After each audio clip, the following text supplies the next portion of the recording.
Cuando estamos en el desconocimiento de la palabra de Dios, confundimos libertad con libertinaje. Y hoy, a través de la palabra de Dios, haremos la diferencia. Gálatas 5:1 nos dice: estad pues firmes en la libertad con que Cristo nos hizo libres, y no estéis otra vez sujetos al yugo de la esclavitud. Cuando dice aquí otra vez, quiere decir que en algún momento estuvimos siendo esclavos. ¿De quién? De Satanás. Porque cuando no conocemos a Dios, quien está al mando de nosotros es Satanás.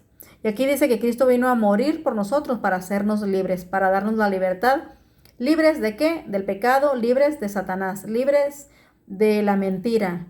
Entonces conoceremos la verdad, iremos a la luz, y entonces es cuando verdaderamente somos libres. Todas aquellas personas que no conocen a Dios están bajo el mando de Satanás. Y Dios nos invita a que vayamos a Él, a que conozcamos su palabra, a que vayamos a la luz, a que conozcamos la verdad para entender qué es libertad y qué es libertinaje.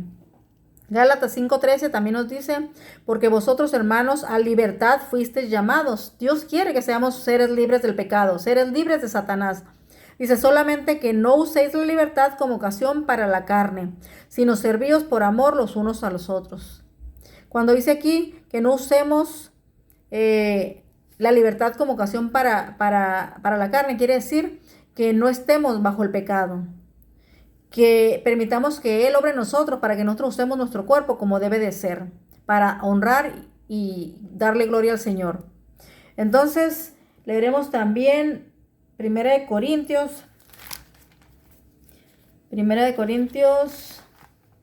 6:12, donde nos dice: todas las cosas me son lícitas, mas no todas convienen. Todas las cosas me son lícitas, mas yo no me dejaré dominar de ninguna.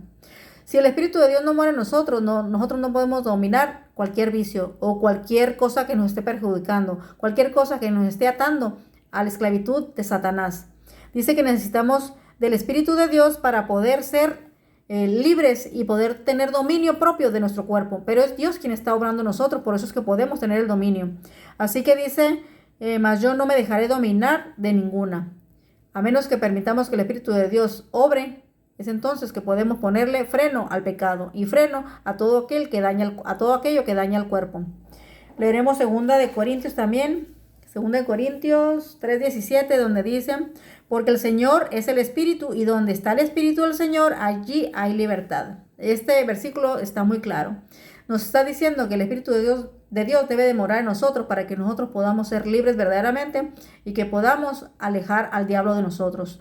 En alguna parte de la Biblia, no recuerdo dónde, dice que cuando nosotros estamos resistiendo al diablo, más bien que cuando nosotros entregamos nuestra vida a Dios, el diablo no se puede acercar, porque ¿qué tiene que ver la luz con las tinieblas? Entonces es necesario que el Espíritu de Dios obre en nosotros para que Satanás pueda huir de nosotros, de nuestra presencia. Una persona que se consagra a Dios es verdaderamente libre. Esa es la libertad a la que vino, por la que vino a morir Cristo Jesús. Así que nos dice muy claro que donde está el Señor está el Espíritu, y ahí hay libertad. Permite que el Espíritu de Dios sobre para que te des cuenta de la diferencia que hay entre una cosa y la otra. Y la libertad te lleva a ser feliz. El libertinaje te lleva a estar siendo esclavo de Satanás, y la consecuencia de eso es la destrucción eterna, la muerte eterna. Vamos a leer Juan 8:36. Donde nos dice la palabra de Dios: así que si el Hijo os libertare, seréis verdaderamente libres. Si tú aceptas a Jesucristo como tu Salvador, y si tú permites que su Espíritu obre en ti, entonces seremos verdaderamente libres. No seremos más esclavos de Satanás. Vamos a leer por último Santiago 2:12. Así hablad y así haced, como los que habéis de ser juzgados por la ley de la libertad. ¿Cuál es la ley de la libertad? Los 10 mandamientos, porque es una ley moral, es la ley que refleja el carácter de Dios. Y por esa ley seremos juzgados. Muchas denominaciones dicen que la ley de Dios que Cristo con su cruz, con su muerte, vino a abolirla. Pero Él mismo dice en Mateo 5:17 que Él no vino a abolir, que vino a cumplir. Él vino a enseñar cómo se cumple la ley. Y cuando cumplimos la ley de Dios, cuando obedecemos los 10 mandamientos, es entonces cuando somos verdaderamente libres, y por medio de esa ley seremos juzgados. Pónganse a pensar un poco. El ser humano es pecador. Y si somos pecadores es porque estamos transgrediendo la ley. En Romanos dice que el pecado es transgresión de la ley. Entonces, tiene que haber una ley para que haya un pecador. Y esa ley es los 10 mandamientos. Y cuando Cristo vino a morir por nosotros, nos hace libres, pero no libres de dejar de guardar la ley, sino de obedecerla, porque obedecer la ley de Dios es lo que nos lleva a la libertad.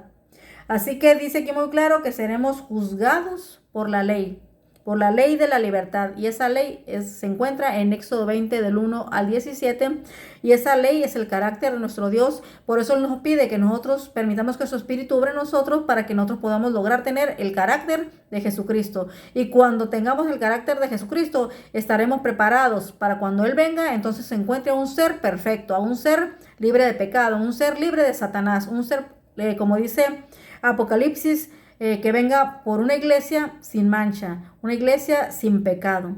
Y ahí está la diferencia entre la libertad y el libertinaje. Libertinaje es cuando no conoces a Dios y estás bajo el mando de Satanás. Libertad es cuando le das permiso al Espíritu Santo que obre en ti, que Cristo muere en ti y entonces te hace libre, te rescata de las garras de Satanás. Y esa es la verdadera libertad, el vivir con Dios en nuestro corazón, obedeciendo su ley para que verdaderamente podamos ser libres. Y aquí cuando dice que seremos juzgados por la ley, piensen en eso. La ley de Dios no fue abolida. Cristo vino a enseñar cómo guardarla. Y esa ley nos da la libertad. Que Dios te bendiga.